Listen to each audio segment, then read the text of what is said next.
Welcome to Inside the Walls with William Pasquale, brought to you by Perna Frederick Commercial Real Estate.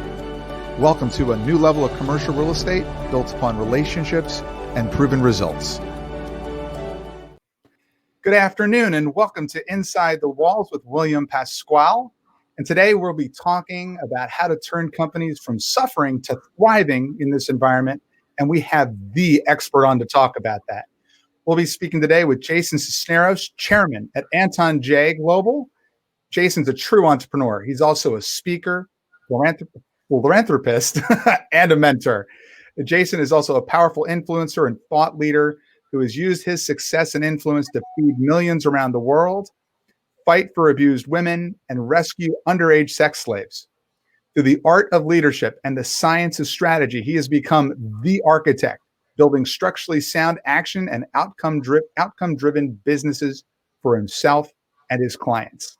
And here's a quick video about Jason.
And here is Jason. Great video. Absolutely. Yeah. Good afternoon, and thank you for being on, Jason. I'm about to say it is an excellent video. And why don't you tell us a little bit about yourself and your background and about the Anton Jae Global organization? Sure. It's one of the hardest questions to answer because, the last thing that I like to talk about is myself. But for your listeners and people that are watching this, I like the idea of seeing yourself in someone else's journey so that you can kind of connect with the things that person happens to say. But mine, I started pretty young. My adopted father was sort of a bad guy. Went to prison for attempted murder of me and my mom when I was 17. I did what I knew. I got into the gang lifestyle and collector and drugs and all that kind of fun stuff. And had some great mentors in my life that stepped in and helped me turn that all the way around. And went through some ups and downs in business, bankrupt a couple of times, went through a divorce. I pretty much made sure that I made all the mistakes, William, Yep. to make sure that I got them out of the way. But always a good thing to do. Always a good thing to do. Get them behind you as fast as possible. So, but then, again, with mentors and people, Tony Robbins, who you and I have in common, being able to step into my life and see something about me and see something in me that they wanted to mold and could mold to take to the next level. Since then, I've built multiple companies, built a very successful consulting company. My passion and the thing that I get most jazzed up about is philanthropy. Being able to go in and grab little girls, underage girls or boys that have been abducted and are being used in a horrific way in the human sex trafficking rings, feeding people and domestic violence. And I figured out along the way that knowing something about business, I could connect philanthropy with business so they could support each other, work off of each other. And that's what I spend my time now doing almost every single day. So it's a good life. I'd say it's a very good life. But say I know, some of those, organizations like Feed a Billion and the Underground Railroad and just all the different, it's just such a major impact in the world, what you're doing, with your philanthropic time. let alone the businesses that you're impacting through Anton Jae. And, to kind of feed off that, clearly these are rare economic times. Mm-hmm. We both know people that are hurting in their business. We also know people that are thriving right now. What are some of the key differentiators outside of just the industry segments? But what are some of the key differentiators with companies at their core from the two of thriving versus just surviving from what you see in the people you work with? So I think that for most people, the people that are thriving are people that have systems and processes in place that allow for maximum flexibility, right? But the only example I can give of that is like Michael Jackson and how he used to dance, right? He was one of the greatest dancers in the world, but people don't understand he was a technician. He got the process and the procedure from whoever the choreographers, and he put it together, and then he practiced and practiced and practiced and practiced so that when one of those moments would come up that he could go, woohoo, right, and step right back in, and all the other dancers are going, that wasn't in the moves, right? Right. But his processes and his procedures were they were so dialed in that he could flex, he could pivot in such a way. And that's the major difference that I see in business, is that a lot of people don't have processes and procedures in place. They're there making sales and marketing and doing that kind of thing, but they don't have that back end to support if something comes at them. Several of the companies that are my clients, we pivoted all the way from selling used cars in one of the businesses over to plexiglass, and that gentleman is doing extraordinarily well right now. That's a heck of a turnaround on all segments. Yeah. Right. And secondarily, I think it's the ones that were prepared for COVID. Right. And people were like, how the hell do you prepare for COVID? Right. Call it anything, call it 2008, 2009, call it 9/11, call it whatever it is. There's always going to be something like that pops up. And so a lot of the things that we do when we go in and help an organization is to look at, okay, let's get you to a place, and we'll get to this as we get to the end, but know your outcome. Number one, what are you here working for? What are you striving for in the first place? And part of that, regardless, is going to take making sure that you are personally taken care of financially, make sure your business has cash flow that's there for a slowdown or a stop or a pivot or something of that nature.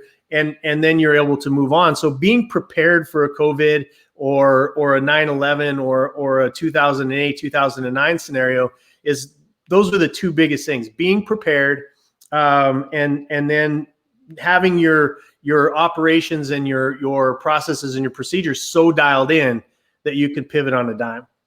That's a great philosophy. Now, something that you and I had talked about beforehand, it's new to our show, is that we're actually going to use some slides.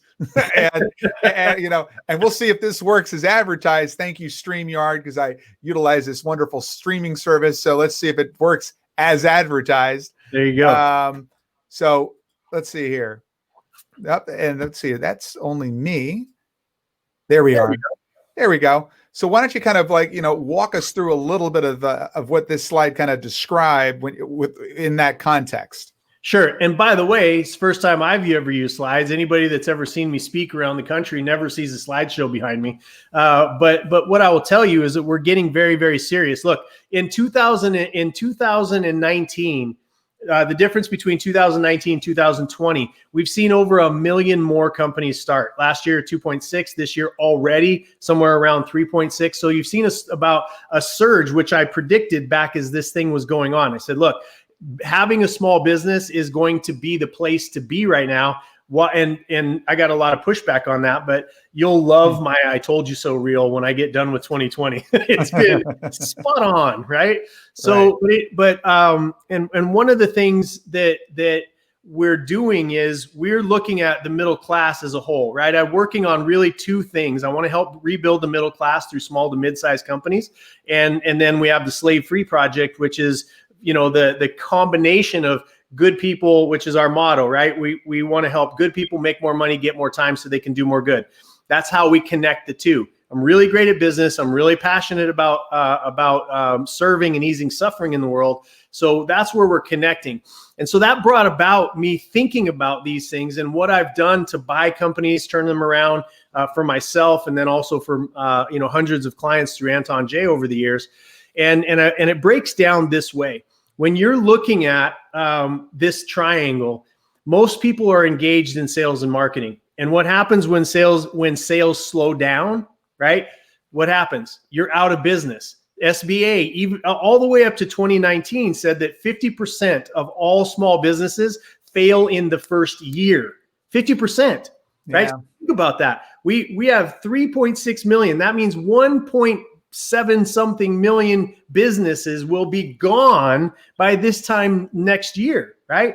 Of all of them. And then in 5 years, 95% of those are gone. So you can do the math, right? If it's 4 million, there's going to be like whatever the number is, 200,000 people that are left, 200,000 businesses. So because most people never get out of that base level of sales and marketing, they're doing their best to keep selling, and then getting to marketing. Marketing is the next point. It's like that's when you hit that first peak and your sales start to slow down. Everybody goes, oh, we need marketing. So you hire all of the 100% valid marketing companies out there that do everything that they say they're going to do.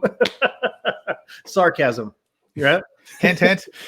Dripping off of my lips. So then marketing, and then you go up again, and then you start to come back down.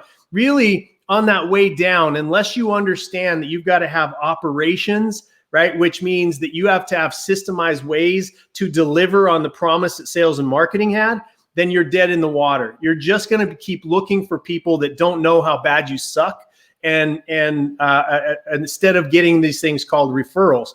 Once you get operations in place, now you start to be able to duplicate your service, right? And when that starts happening, the next challenge is for you to be able to modify your business is to be financially literate, right? To know what are your numbers telling you as they come in. And a lot of us in business, we step in, numbers are a foreign language. It's like we in America get dropped in the middle of China and we have to communicate. And we don't. So what we do is we avoid, right? Most business owners spend as much time as they can in their competence where they feel good, and as much time pushing away their incompetence. And so it's the exact opposite for successful businesses. You have to spend as much time as you can in your incompetence so that you can get a base understanding and hire it out, get technology that fixes it, whatever the solution is. But spending more time in your incompetence gets you to a better place. And finance is always a good place. Of all the companies, all the countries, all around the world that I've been, this is one of the places that is hurting the most, right? And that still doesn't get you to that next level, which is culture and training, right? You go, okay, I got my numbers, I got my operations in place, my sales and marketing. My next level for me is sustainability. I want to go from month to month planning to I want to go to 6 month, a year, 5-year planning. And the only way that can happen is you identify your culture on purpose instead of by accident, which is 95% of the companies that we see, their culture is not defined. Training, which means that you're duplicating those things that your customers most love and that are gaining you those referrals. And then your step above that is scale. And William, you know this because you've been around business long enough. The most overused word in business. We're going to scale our company. What it means for most people, the uneducated or somebody that hasn't learned what scale is we're going to sell more. Right? That's how we're going to grow our business. We're going to sell more. Scaling is not anywhere near. You see, it's at the top of the pyramid, not the bottom. It's as far away from the bottom as you can possibly get. So scaling means that you put together in proper sequence all of these action items in a way that tie together interconnectedly. And you get to the top of that and you realize my business has to have a battle rhythm to it. And that battle rhythm has to have leaders, and it has to have meetings, and it has to have, all of these pieces that tie it together so that it has its own momentum and you're not needed to be there to run it, right?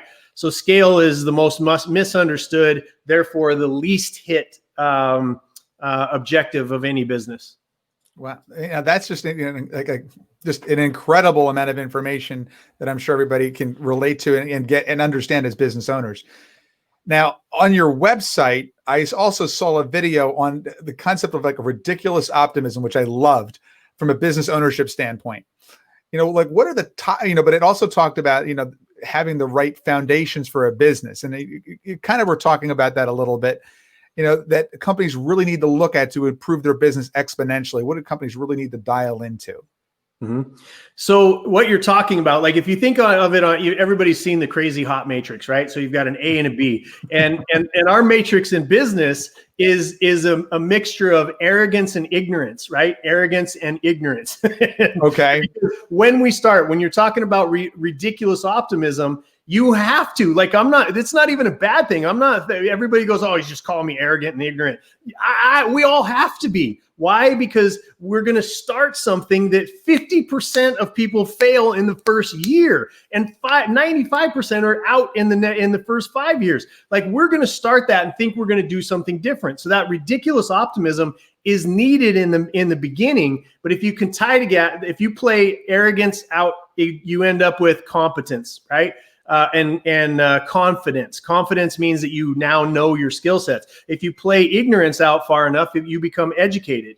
And so the further you move out on that matrix is to know the fundamentals of understanding. Yes, I do have to have sales and I do have to have marketing to get this thing called traction. It's the fundamental piece. But while I'm doing that, if I can flash back to this thing with Jason, he said, operations. If I have an operational plan of how to deliver on the promise while I'm making these sales, what is the purpose of sales and marketing? It's to survive.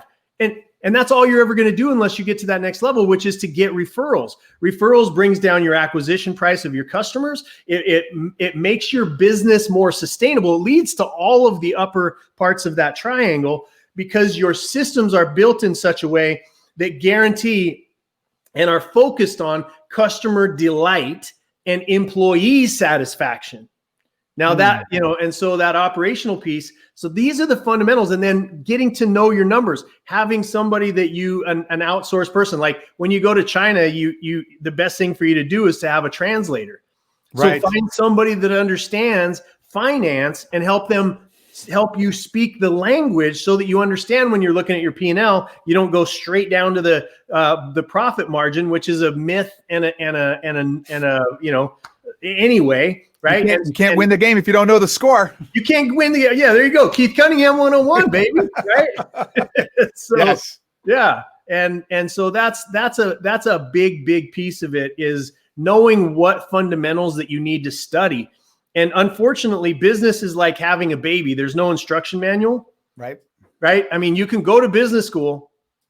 And you can learn some things about business. But like Mike Tyson says, everybody has a plan till you get punched in the face. And all business is getting punched in the face all day long, every day. Like, you have to be sort of a masochist to be in business in the first place. No, but I'd say, I mean, out of all the companies that you're currently working with, I mean, I know you're actually working with a close friend of mine as well. But of all the companies, which ones are finding the way to really kind of I mean, companies have had to have, lay off people right now or let people go. Some people have, just had to, not necessarily gotten rid of the employees, but literally had to shut down their offices. Obviously, I have a commercial real estate background. So, I know, like in Philadelphia, a lot of people are still working out of their homes, and the people aren't coming back until January, maybe more like June, right. Hopefully. And, that has a major impact. So, I mean, as you're looking at all these different types of companies that you're dialed into, what do you see as working on keeping that employee, that employee momentum? The last show I did, or not the last show, the show before that, I had Steve Perna, who runs our organization. Mm-hmm. And we were talking about how he's been managing a bunch of type A personalities, and that whole structure on leadership in a time like this, because that's when, leaders need to lead. And, how have you seen, people being leaders stepping up and leading to keep that employee base happy, to keep them confident, and to keep them moving in the right direction? It's a great question. And you have to understand the fundamental heart of what Anton Jae focuses on has always been around the employee, because I didn't start out as a business owner, right? I started out as an employee. I think a lot of people do. Right. And I saw sort of that old school, like if you think about Moneyball for Business, right? They shifted their dynamics of how they looked at the very game, right? One of my favorite baseball players is Mickey Mantle. Mickey Mantle was one of the most philosophical, smart, math-oriented baseball players in the entire game, still to this day.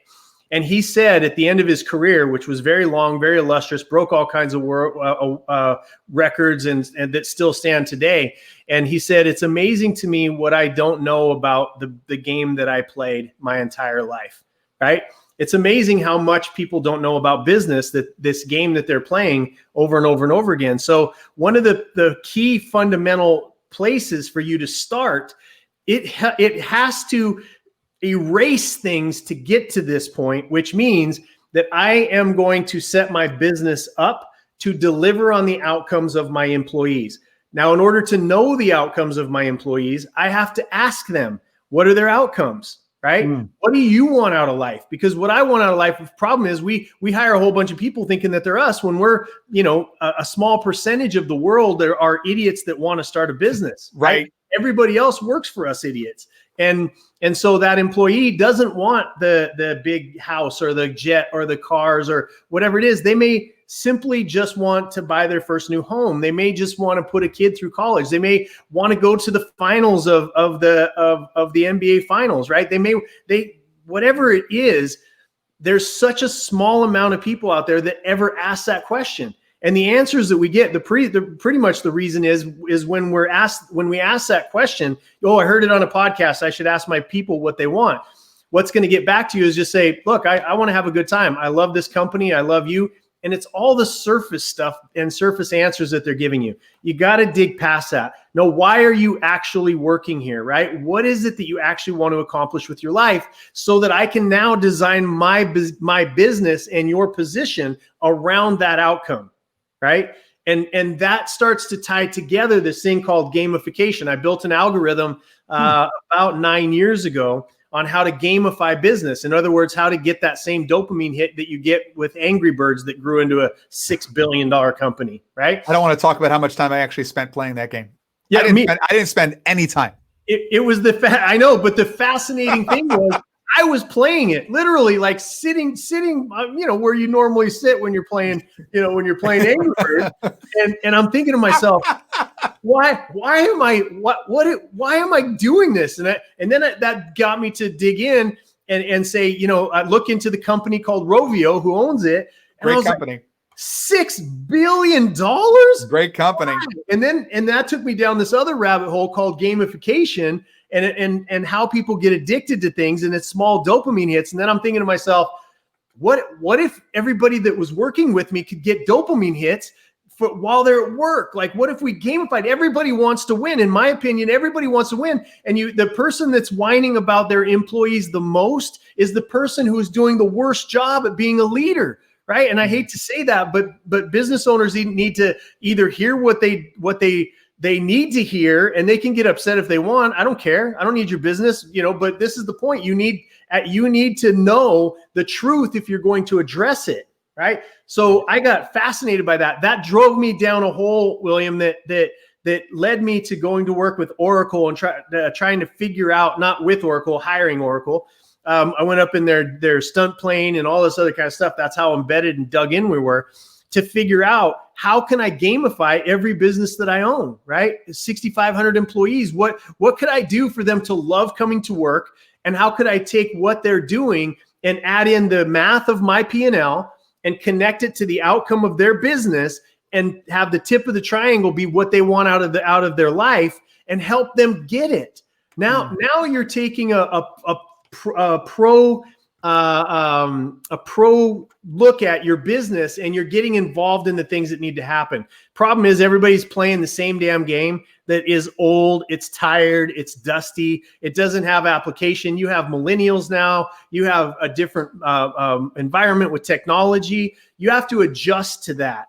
And in order to adjust to that, you got to start. So there's not a simple answer to your question. It takes a fundamental shift of the business owner to understand gamifying your business takes that triangle that I built, right? Or that I was showing you there. Yeah. A step above it is gamification, and a step above that is what most business owners are really. Let me see here. Let's say, as I know, I've got more slides here. I'm just trying to figure out how to get to the next slide. There we go. Look here. This is a great one to stay on, right? This one is a great one to stay on this is above, right? So when you learn all those things and then you gamify your business, you can't gamify your company until you have all of those prior lower levels dialed in. It takes time. It takes education. It takes discipline. It takes keeping your eye on the prize. And across from that, you see mastery, right? That's what most people are trying to seek, is mastery in their own business. The step above that is chairperson. And that's where I will always be for the rest of my life. Chairperson, I don't have to show up at any of my businesses. I don't have to run any of them. I know my game so well that I can look at the algorithm as it flows up to me and know which dials to pull. Now, that word next to chairperson is called freedom. And that is the most, if I could tell, if anybody gets anything out of this show with us today, it's that is what you are seeking. Okay. And if you don't know what you're seeking, you can never build yourself a stairway to it. And what I have found over the years that I've been in business and all of the stuff, the people that I've worked with, is that they're seeking this thing called freedom and they don't even know that, right? I want more employees. I did this early in my career. I want more employees. I want a lot of money. Why? Connect it. I went bankrupt. I got, basically lost my mind, got depressed, got a divorce, all this other kind of stuff. When I started thinking about it, I sat down and I went, you know what? What I'm really seeking is freedom. Now, what does freedom mean to me? And there's different levels of that, right? There's really three. There you've got an entrepreneurial bent that you want to change the world when you're free. You've got a lifestyle thing. You want to go out and retire on an island or a yacht or in your yard with your garden, whatever it is. And then thirdly is you want to do more ventures. And then there's all kinds of combinations. I'm sort of like in the middle of all that. I love philanthropy. I love business. And I sure as hell love my free time. Right. So if anybody got anything out of this show today, it's to understand that the game you're playing is to create freedom for you. And you need to sit down and define, what does freedom mean to me? What does it mean to me? So that you can build something towards it. Now and it's funny because when we built this pyramid, it's called the pyramid of incremental progress. I do that literally every time I say it now because it seems magic. But when you've built up to that incremental progress, and all of that is put in place, you built like Keith Cunningham taught us, you're building a machine that creates cash. End of sentence, right? What do you want that business that's creating cash? Like, I love people. So I built my business inside of it to take really great care of people, gamifying it, right? Making sure that those people were taken care of. I love our customer base, right? For the people that do business with us. Everything that I've done for the last 20 years of my life has been referral based, right? We built a consulting company up to $50 million with referrals, no marketing, no advertising. Having conversations like this, me stepping on business stages and talking about this stuff all over the place, and our radically satisfied client base. That's how we did it. Now, what do you see are some of the top areas of focus that business owners need to be looking at now at the end of 2020, after this really unique I don't want to call it unique because it has happened before, but just, I would say, rare time, where it's just like unique business environment, what do they need to be looking at now to not just survive the rest of 2020 and 21, but to thrive in it? Yeah. What are like the top let's say like top three? It's going to sound a bit repetitive, right? It's okay. Systemize and processize your sales and marketing. Make sure that your operations are dialed into customer, so that the end result of everything that you built is creating a referral, which means you have a delighted client base, right? Right. Get to know your numbers and then start to get, your repetitive activities that are delighting the customers. Get those baked in for repetitiveness, because here's what's coming. This is here's Jason's prognostication, which has been spot on all of 2020. All right. 2021 is going to be the biggest growth boom, as I said, was coming this year. Next year is even going to be bigger. for small to mid-sized company startups. You're going to have a lot of big companies that are going to have mid-level. Your competition is going to get higher, right? And your amount of revenue that's going to be generated, our business, the business environment in this country is going to light up even higher than it has been. And you're going to find it tough to find employees. You're going to find it tough to compete for customer base if you're doing what you did last year. So now is the time, and I've been saying it, by the way, since February. Now is the time for you to retool your business to actually scale, right? So learn those fundamentals. We have some tools that we can offer at AntonJae. We're the reason why I know a lot of this is because our customers, our business has more than tripled during the pandemic and the downturn, because smart people know if I've got a little bit of downtime, I'm going to use it for when this snaps back. And, you're going to see numbers coming up here in this third quarter that our GDP, obviously after a record dip, is going to have a record recovery. And then I think we're going to pick right back up. I think we're going to see some infrastructure investment, no matter who wins it doesn't really matter, who wins in the White House. I think you're going to see infrastructure.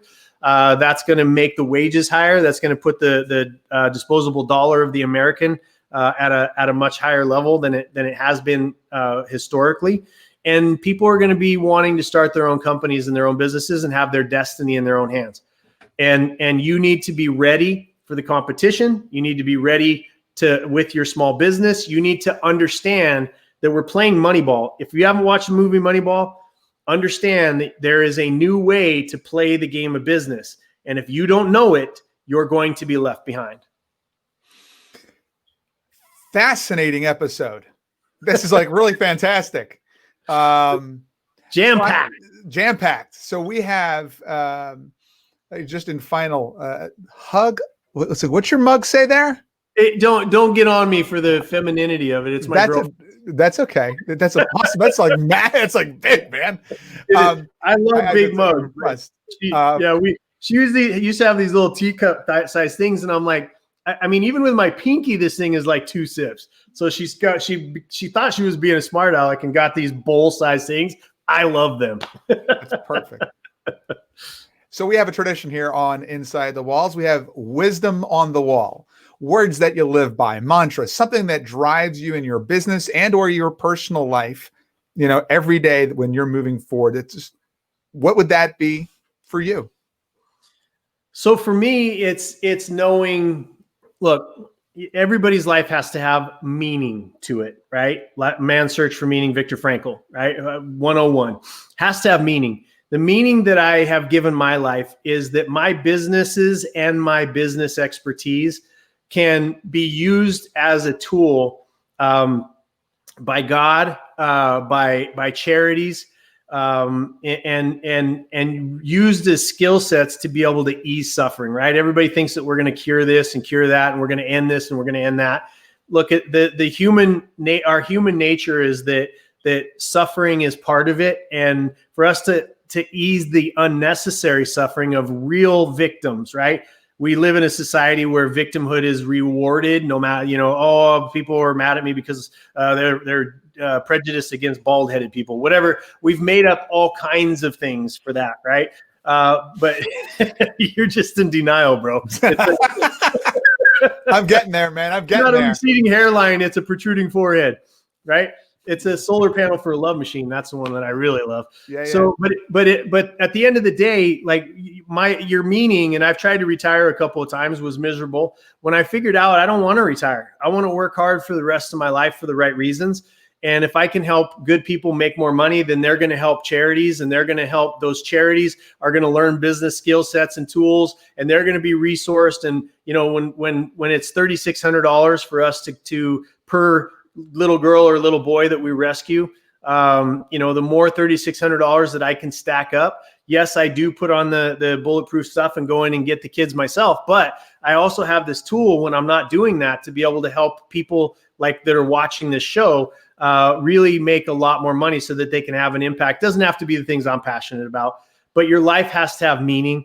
And for me, it is boiled down to, after lots of failures and lots of recoveries and lots of attempts at retirement is to know and understand that my passion, my energy comes from serving, and that serving is people that have had choice ripped out of their life, and they need people like us to show up. That you saw in the intro video. I love that they put that in there, philanthropreneur, and that is using your business skill sets to be able to ease suffering in the world.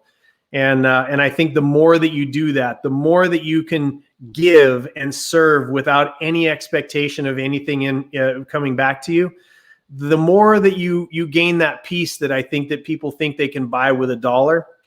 There's no amount of money that buys peace. It's a decision. Jason Sisneros, Anton Jae Global, thank you for being on this week.